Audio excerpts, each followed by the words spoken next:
Today, we're going to break down one of the most intense, down-to-the-wire turnaround stories in modern business history. And we're not just talking about surviving a bad quarter. No, we're talking about staring into the absolute abyss of total failure and engineering a way out. This is the Elon Musk playbook for how to escape a crisis. So first things first, forget the billionaire titan we all know today. To really get this playbook, you have to start right here with this quote from Musk himself. He was literally on the verge of a nervous breakdown, totally out of money, and watching both of his companies circle the drain. It's that feeling of being right on the brink, a feeling anyone who's faced a major crisis can probably understand all too well. Okay, so let's dive into this year, 2008. Musk himself called it the worst year of my life. And it wasn't just one thing going wrong, it was this unbelievable cascade of failures where, everything that could possibly go wrong did. I mean, just look at the speed of this collapse. It's brutal. In August, his third SpaceX rocket blows up. A month later, Lehman Brothers collapses, the global economy completely implodes, and suddenly, raising any money is impossible. Then by October, Tesla is just hemorrhaging cash. And by December, both companies are literally days away from having to shut down for good. And this really paints the picture of the kind of pressure he was under. It was like a war on multiple fronts. SpaceX, grounded after 3 failed launches. Tesla, burning through cash it didn't have. The global economy, in an absolute freefall. And if all that wasn't enough, his personal life was falling apart too. He was broke, deep in debt, and facing total ruin. Now, get a load of this number. We're not talking about a small budget overrun here. The cost to build the original Tesla Roadster had more than tripled from what they'd planned. For a tiny startup, that isn't just a problem. That's a death sentence.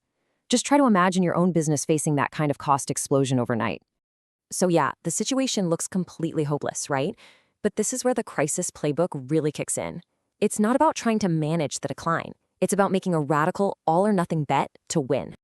This is it, the first and maybe the most crucial step in the whole playbook.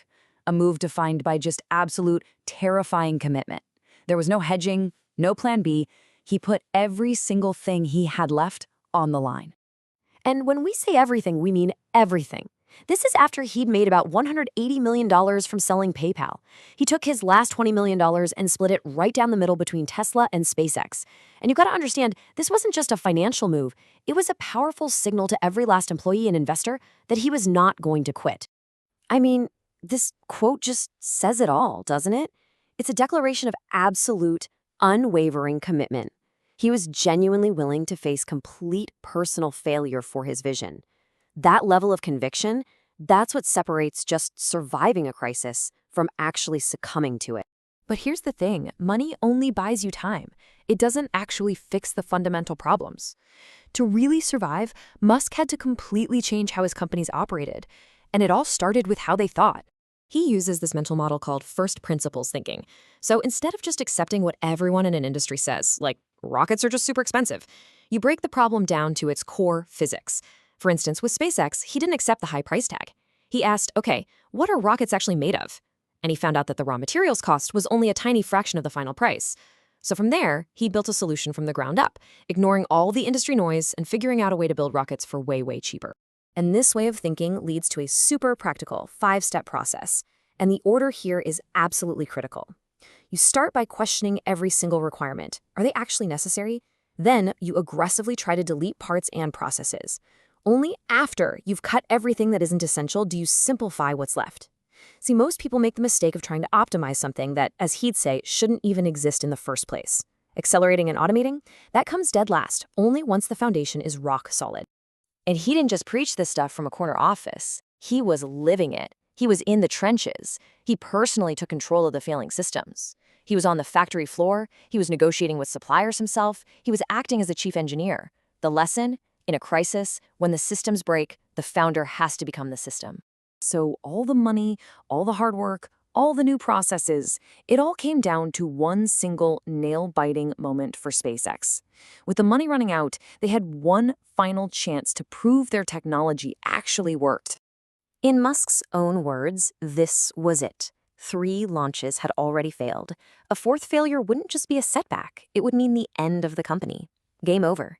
The stakes could not have been any higher. So here we are, September 28th, 2008. The 4th Falcon 1 rocket is sitting on the launch pad.